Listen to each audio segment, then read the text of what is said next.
finish-wise, and he said there's no way. And since then, he and Rick together have done 240 marathons, 240 triathlons, 68 marathons, and 6 Ironmans. 29, this will be his 29th Boston Marathon coming up in April with Rick. 212 10Ks, and what I love about it is, talk about a marathon, you're talking about a marathon PR pushing Rick. 2:40:37 at Boston, 2:38:17 is his PR for the marathon, pushing Rick. Hoyt.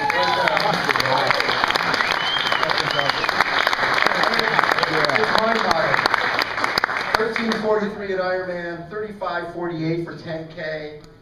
He's turning 70 this year, and we'll be doing Boston again for the 29th time. Please give it up for Mr. Dick Hoyt.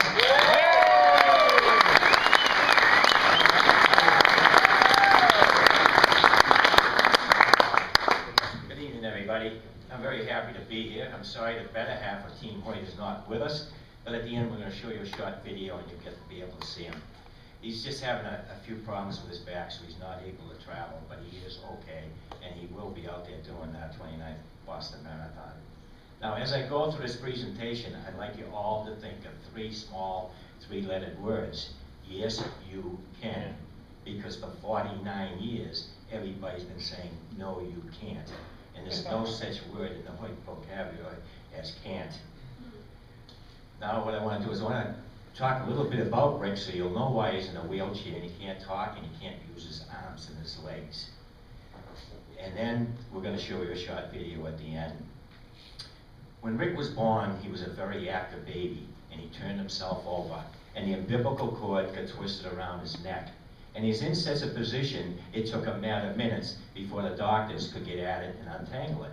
Well, that caused a lack of oxygen to Rick's brain, which caused brain damage, which is cerebral palsy.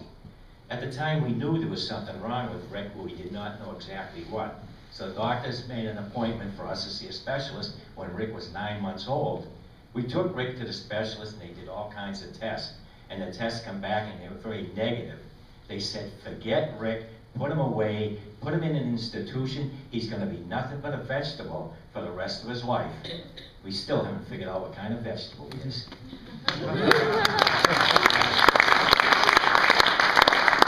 But on the way home from that doctor's appointment, Rick's mother and I, we cried.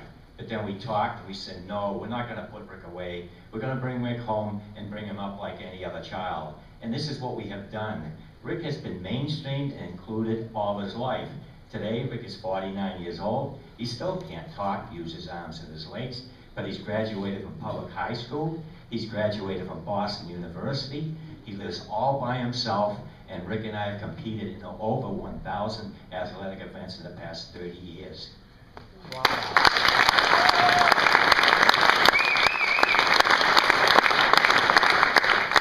Now, you probably all wondered, how did Rick graduate from high school and graduate from Boston University if he can't talk? Well, we knew Rick was very bright.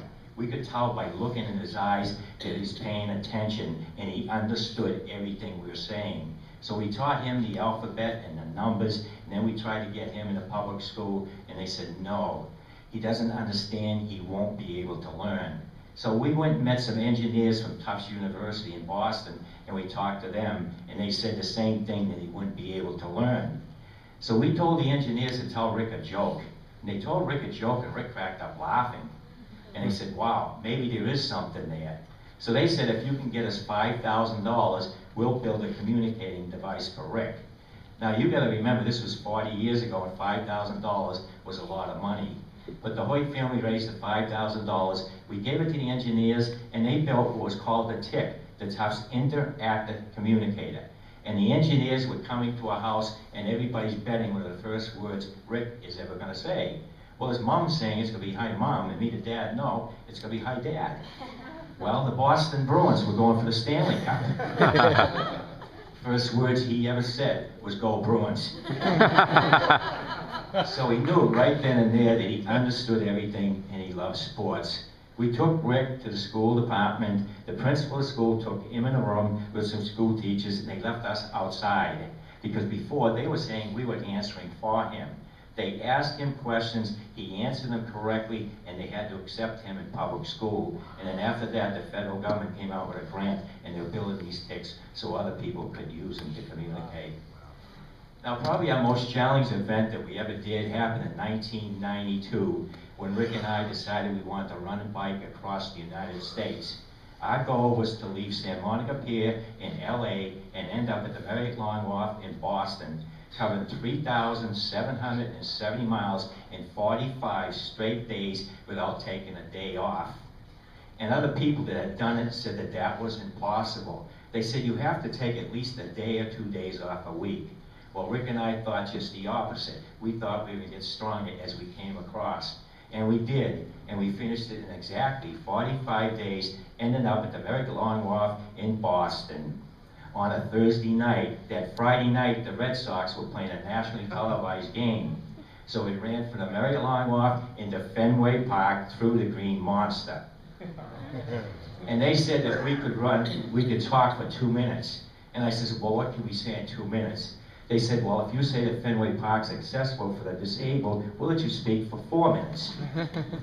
So we did our 4-minute presentation. We stayed and watched the game. The Red Sox did win. We went home, got up the next morning, and did a triathlon up in Fairleigh, Vermont.